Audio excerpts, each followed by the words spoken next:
একটা gas lighter কতই বা দাম? 10 টাকা, 15 টাকা কিংবা 20? এতই সস্তা যে হারিয়ে গেলেও আমরা খুব বেশি খুঁজি না। গ্যাস ফুরিয়ে গেলে গ্যাস না ভরে ফেলে দেই, নতুন একটা লাইটার কিনি। প্লাস্টিকের যে লাইটারটি আমরা ফেলে দিই, হারিয়ে ফেলি কিংবা অযত্নে ছুঁড়ে ফেলি, তা কিন্তু তলে তলে এক বিশাল মাইক্রো অর্থনীতি গড়ে তুলেছে।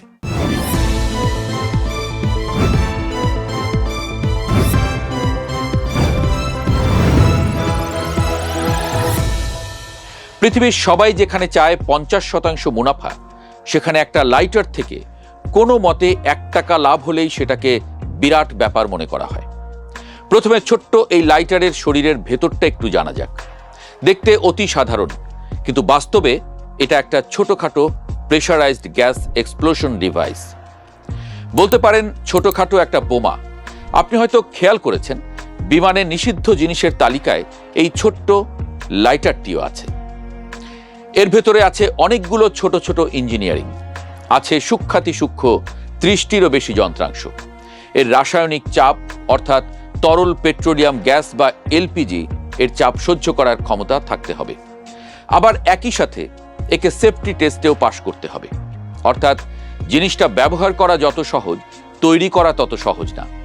জিনিস ছোট হলেও এর ভেতরে ফিজিক্স, কেমিস্ট্রি, ইঞ্জিনিয়ারিং এবং সেফটি মেজারমেন্ট তো আছেই। একই সাথে আছে বিশাল সাপ্লাই চেইন ম্যানেজমেন্টও। একটা সময় বাংলাদেশের 99% লাইটার চীন থেকে আমদানি হতো। 2022 সালে প্রায় $15 মিলিয়ন লাইটার আমদানি হয়, যার বেশিরভাগই এসেছে চীন থেকে। একসময় এই ধরনের মাইক্রো ইন্ডাস্ট্রির বাজার ছিল চীনের দখলে। এখন কেরানীগঞ্জ, কামরাঙ্গীরচর, আশুলিয়ার মতো জায়গায় গড়ে উঠেছে ছোট ছোট কারখানা। এটা বাংলাদেশের হালকা ইঞ্জিনিয়ারিং শিল্পের সম্ভাবনার ইঙ্গিত দেয়। জানলে অবাক হবেন, কৃষি এবং শিল্পের মতো যন্ত্রাংশ লাগে তার 50%-এরও বেশি এখন বাংলাদেশেই তৈরি হয়। বর্তমানে এই খাতের বাজার মূল্য $8.2 বিলিয়ন। ঠিক শুনেছেন, বিলিয়ন ডলার। কর্মসংস্থান প্রায় 10 লাখ মানুষের। সবচেয়ে বড় ব্যাপার, কোনো সরকার এই শিল্পের পৃষ্ঠপোষকতা করেনি। তরুণরা নিজস্ব উদ্যোগে ঠেকে ঠেকে এবং ঠোকে ঠোকে গড়ে তুলেছে এই শিল্প। এখনো অনেক বাধা আছে। কাঁচামালের উপর ট্যাক্স, ভ্যাটের হার অনেক বেশি, কোনো কোনো ক্ষেত্রে 40%-এরও বেশি। এত দাম দিয়ে কাঁচামাল কিনে খোলা বাজারে মাত্র 10 টাকায় লাইটার কিভাবে বিক্রি করা সম্ভব?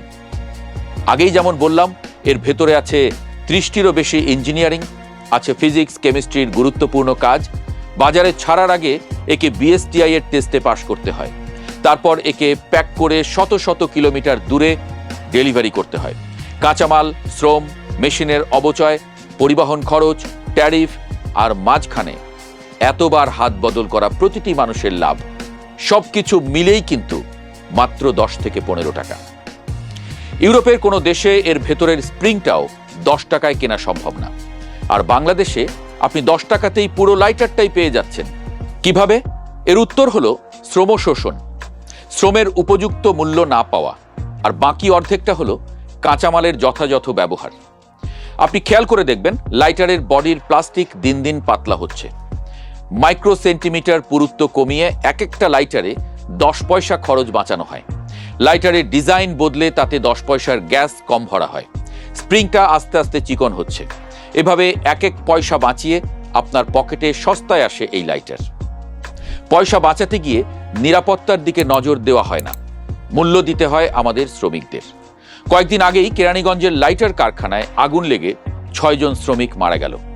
কয়েক বছর আগে আশুলিয়ায় এমনই একটা লাইটার কারখানায় আগুন লেগে শ্রমিকের মৃত্যু হয়েছিল। সরকার ক্ষুদ্র উদ্যোক্তাদের জন্য আলাদা শিল্পনগরী করেছে বটে, কিন্তু চাহিদার তুলনায় তা অনেক কম। এর মধ্যে আবার 2030 সালের মধ্যে হালকা শিল্পে রপ্তানির লক্ষ্যমাত্রা ধরা হয়েছে প্রায় $12.5 বিলিয়ন। কিভাবে তা অর্জিত হবে তা সরকারই ভালো বলতে পারবে। প্রবাদ আছে, কাজীর গরু কিতাবে আছে, গোয়ালে নেই। কামরাঙ্গীরচর বা কেরানীগঞ্জের ক্ষুদ্র উদ্যোক্তাদের পাশে সরকার নেই, কোনো ব্যাংক নেই, কোনো এনজিও নেই, ইউনিভার্সিটি নেই, কেউ নেই। উদ্যোক্তারা নিজেরা যেভাবে পারছেন লড়াই করছেন, টিকে আছেন এবং অল্প অল্প করে দেশকে এগিয়ে নিয়ে যাবার চেষ্টা করছেন। এই উদ্যোক্তারা না থাকলে এই পণ্যগুলোই আমাদেরকে $8.5 বিলিয়ন খরচ করে আমদানি করতে হতো, অর্থাৎ প্রায় 1 লক্ষ কোটি টাকা দেশ থেকে চলে যেত। যাদের শ্রমে এবং ঘামে গড়ে উঠছে আমাদের অর্থনীতি, তাদের নিয়ে আমরা কি কিছু ভাবছি? এরপর যখন একটা লাইটার হাতে নেবেন, দেশীয় ক্ষুদ্র উদ্যোক্তাদের কথা একবার মনে করবেন, যারা এই আন্তর্জাতিক অর্থনৈতিক রাজনীতির মধ্যে চীনের মতো মহা পরাশক্তিকে হটিয়ে দেশের বাজারের দখল নিয়েছে। মাইক্রো ইকোনমিতে এটা আমাদের জাতীয় বিজয়ের প্রতীক।